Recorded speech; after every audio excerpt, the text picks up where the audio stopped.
The Empty Drum, a magical parable by Leo Tolstoy. Emelian was a laborer and worked for a master.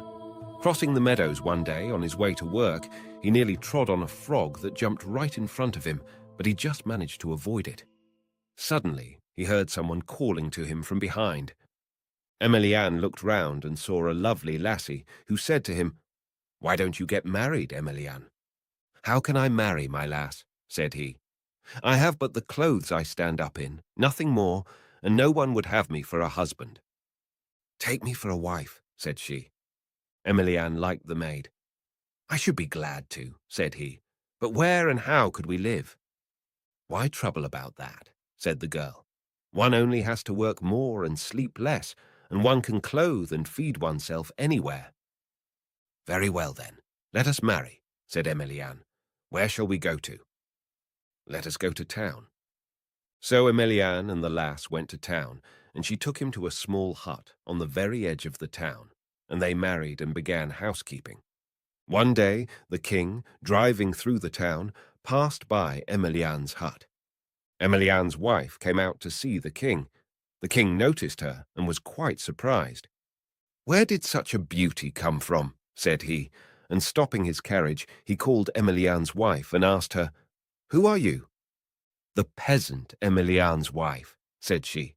"Why did you, who are such a beauty, marry a peasant?" said the king. "You ought to be a queen." "Thank you for your kind words," said she, "but a peasant husband is good enough for me." The king talked to her a while and then drove on. He returned to the palace, but could not get Emelian's wife out of his head. All night he did not sleep, but kept thinking how to get her for himself. He could think of no way of doing it, so he called his servants and told them they must find a way. The king's servants said, "Command Emelian to come to the palace to work, and we will work him so hard that he will die. His wife will be left a widow, and then you can take her for yourself." The king followed their advice. He sent an order that Emelian should come to the palace as a workman, and that he should live at the palace, and his wife with him. The messengers came to Emelian and gave him the king's message. His wife said, "Go, Emelian, work all day, but come back home at night." So Emelian went, and when he got to the palace, the king's steward asked him, "Why have you come alone, without your wife?" "Why should I drag her about?" said Emelian. "She has a house to live in." At the king's palace, they gave Emelian work enough for two. He began the job not hoping to finish it, but when evening came, lo and behold, it was all done. The steward saw that it was finished and set him 4 times as much for next day. Emelian went home. Everything there was swept and tidy. The oven was heated, his supper was cooked and ready, and his wife sat by the table sewing and waiting for his return. She greeted him, laid the table, gave him to eat and drink, and then began to ask him about his work. "Ah," said he, "it's a bad business. They give me tasks beyond my strength and want to kill me with work." "Don't fret about the work," said she. "Don't look either before or behind to see how much you have done or how much there is left to do. Only keep on working, and all will be right." So Emelian lay down and slept. Next morning he went to work again and worked without once looking round, and lo and behold. By the evening it was all done, and before dark he came home for the night. Again and again they increased Emelian's work, but he always got through it in good time and went back to his hut to sleep. A week passed, and the king's servants saw they could not crush him with rough work, so they tried giving him work that required skill. But this, also, was of no avail. Carpentering and masonry and roofing, whatever they set him to do, Emelian had it ready in time, and went home to his wife at night. So a second week passed. Then the king called his servants and said, "Am I to feed you for nothing? 2 weeks have gone, and I don't see that you have done anything. You were going to tire Emelian out with work, but I see from my windows how he goes home every evening, singing cheerfully. Do you mean to make a fool of me?" The king's servants began to excuse themselves. We tried our best to wear him out with rough work, they said, but nothing was too hard for him. He cleared it all off as though he had swept it away with a broom. There was no tiring him out. Then we set him to tasks needing skill, which we did not think he was clever enough to do, but he managed them all. No matter what one sets him, he does it all. No one knows how. Either he or his wife must know some spell that helps them. We ourselves are sick of him and wish to find a task he cannot master. We have now thought of setting him to build a cathedral in a single day. Send for Emilian and order him to build a cathedral in front of the palace in a single day. Then, if he does not do it, let his head be cut off for disobedience. The king sent for Emilian. Listen to my command, said he. Build me a new cathedral on the square in front of my palace, and have it ready by tomorrow evening. If you have it ready, I will reward you, but if not, I will have your head cut off. When Emilian heard the king's command, he turned away and went home. My end is near, thought he, and coming to his wife, he said, Get ready, wife. We must fly from here, or I shall be lost by no fault of my own. What has frightened you so? Said she, and why should we run away? How can I help being frightened? The king has ordered me, tomorrow, in a single day, to build him a cathedral. If I fail, he will cut my head off. There is only one thing to be done. We must fly while there is yet time. But his wife would not hear of it. The king has many soldiers, said she. They would catch us anywhere. We cannot escape from him, but must obey him as long as strength holds out. How can I obey him when the task is beyond my strength? Goodman, don't be downhearted. Eat your supper now and go to sleep. Rise early in the morning and all will get done. So Emilian lay down and slept. His wife roused him early next day. Go quickly, said she, and finish the cathedral. Here are nails and a hammer. There is still enough work there for a day. Emilian went into the town, reached the palace square, and there stood a large cathedral not quite finished. Emilian set to work to do what was needed, and by the evening all was ready. When the king awoke, he looked out from his palace and saw the cathedral, and Emilian going about driving in nails here and there. And the king was not pleased to have the cathedral. He was annoyed at not being able to condemn Emilian and take his wife. Again he called his servants. Emilian has done this task also, said the king, and there is no excuse for putting him to death. Even this work was not too hard for him. You must find a more cunning plan, or I will cut off your heads as well as his. So his servants planned that Emilian should be ordered to make a river round the palace with ships sailing on it.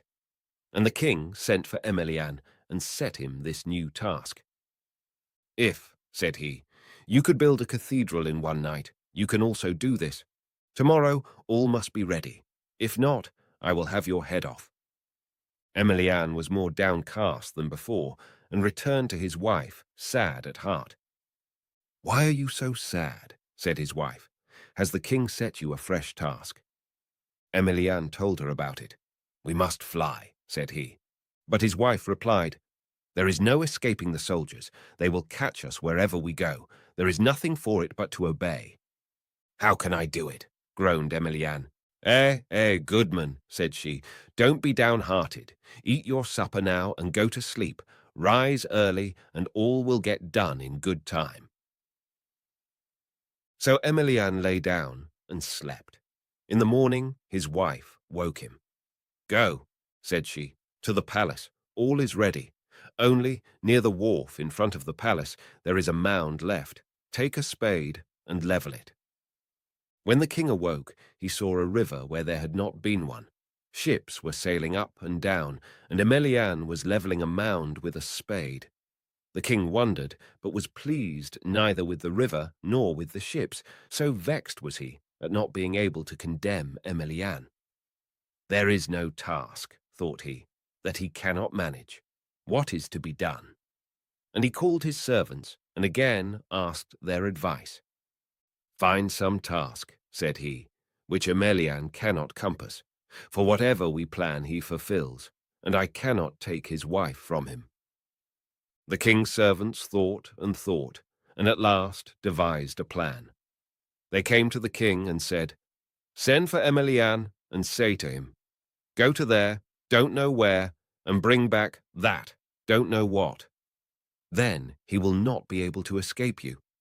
No matter where he goes, you can say that he has not gone to the right place, and no matter what he brings, you can say it is not the right thing. Then you can have him beheaded and can take his wife." The king was pleased. "That is well thought of," said he. So the king sent for Emilian and said to him, "Go to there, don't know where, and bring back that, don't know what. If you fail to bring it, I will have you beheaded." Emilian returned to his wife and told her what the king had said. His wife became thoughtful. "Well," said she, "they have taught the king how to catch you. Now we must act warily." So she sat and thought, and at last said to her husband, "You must go far to our grandam, the old peasant woman, the mother of soldiers, and you must ask her aid. If she helps you to anything, go straight to the palace with it. I shall be there. I cannot escape them now. They will take me by force, but it will not be for long. If you do everything as grandam directs, you will soon save me." So the wife got her husband ready for the journey. She gave him a wallet and also a spindle. "Give her this," said she. "By this token she will know that you are my husband." And his wife showed him his road. Emilian set off. He left the town behind and came to where some soldiers were being drilled. Emilian stood and watched them. After drill, the soldiers sat down to rest.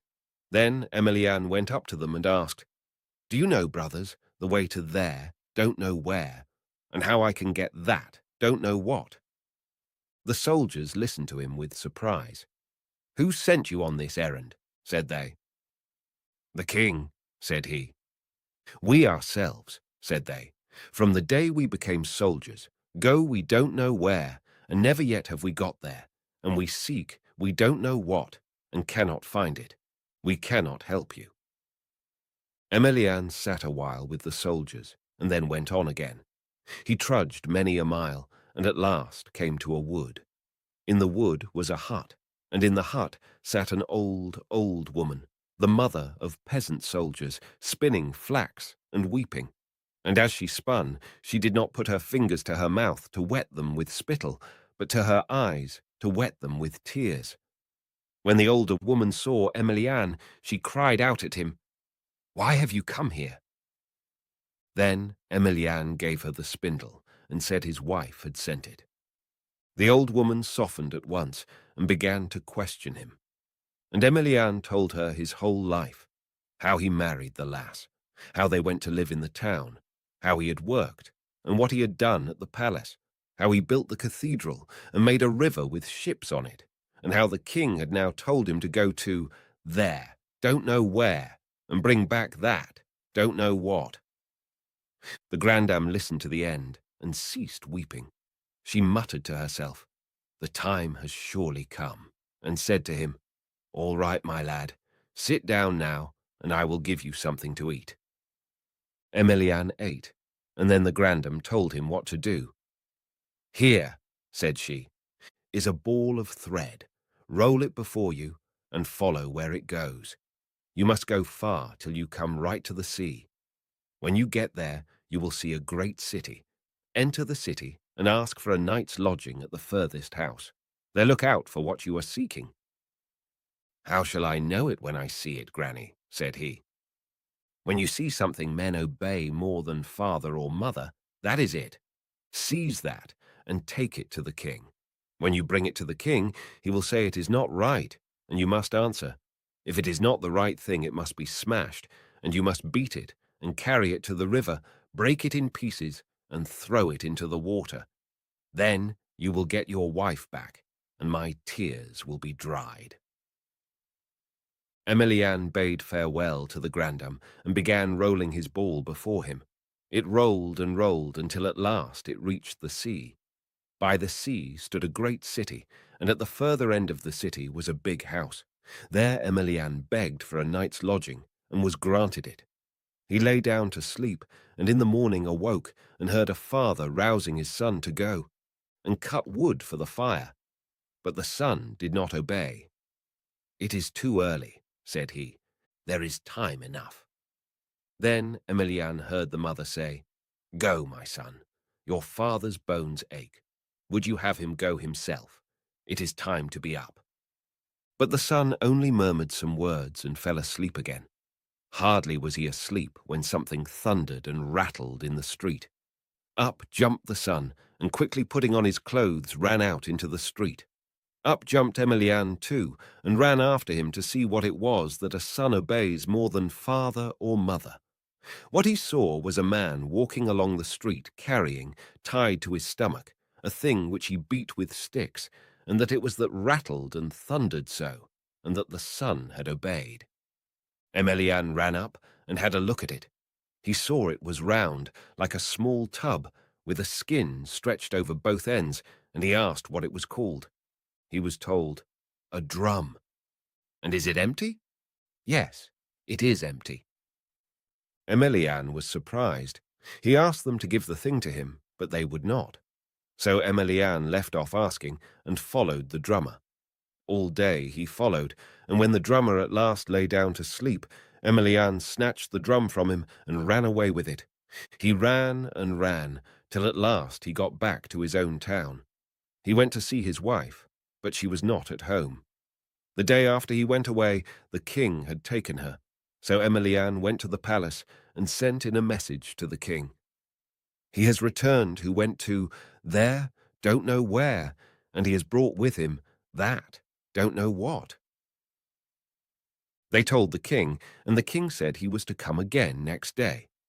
But Emilian said, "Tell the king I am here today, and have brought what the king wanted. Let him come out to me, or I will go in to him." The king came out. "Where have you been?" said he. Emilian told him. "That's not the right place," said the king. "What have you brought?"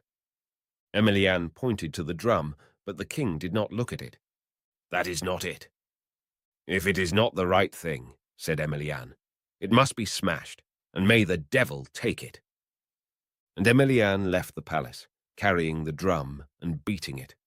And as he beat it all, the king's army ran out to follow Emilian, and they saluted him and waited his commands. The king, from his window, began to shout at his army, telling them not to follow Emilian. They did not listen to what he said, but all followed Emilian.